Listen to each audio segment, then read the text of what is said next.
Merci. Alors, on le sait, l'inflammation est une réponse naturelle du système immunitaire et en même temps, l'inflammation est mauvaise pour la santé. Donc, qu'est-ce qu'il faut faire? Est-ce qu'on l'accepte ou est-ce qu'on la combat? Alors, tout dépend du type d'inflammation. Et donc, là aussi, quand on parle du type d'inflammation, on a plusieurs classifications. Donc, Mhm. si on peut parler ici d'inflammation, comme tu le présentes déjà, donc l'inflammation, qu'on dit qu'elle est bonne pour la santé parce elle représente la réponse du système immunitaire à une agression, un germe pathogène, par exemple.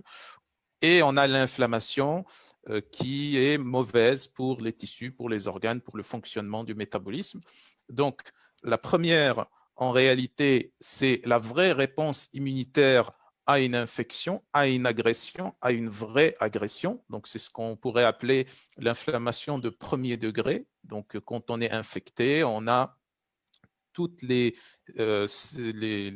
catégories de cellules du système immunitaire qui vont intervenir, que ce soit par rapport à la réponse immunitaire non spécifique, comme par exemple avec les macrophages, donc la phagocytose, ou la réponse immunitaire spécifique avec les différents lymphocytes, donc les cellules T4 qui jouent le rôle de coordination entre les différentes autres cellules, les cellules T8 avec leur activité cytotoxique et plutôt les lymphocytes B avec la production d'anticorps à partir des antigènes présentés, donc les antigènes du micro-organisme pathogène ou agresseur. Donc ici, il s'agit d'inflammation bien cadrée, avec tout un processus, avec la voie métabolique de l'inflammation qui se déclenche en cas d'agression.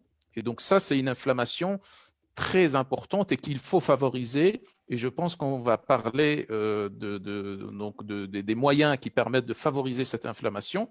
Maintenant, on a l'autre inflammation qui est une inflammation qui va être ou qui va être déclenchée tout le temps. C'est ce qu'on appelle une inflammation subaiguë ou une inflammation chronique ou une inflammation silencieuse, ou dans le cas, par exemple, du syndrome métabolique ou de l'obésité, qu'on appelle l'inflammation de bas grade.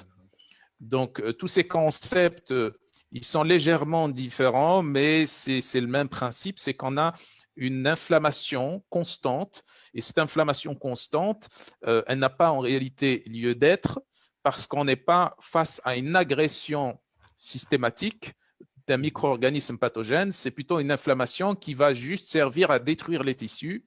Et donc, cette inflammation, on la retrouve parce que le mode de vie qu'on a, sédentaire, problème ou manque de sommeil, mauvaise gestion du stress, on mange n'importe quoi, on est exposé à beaucoup de pollution, etc.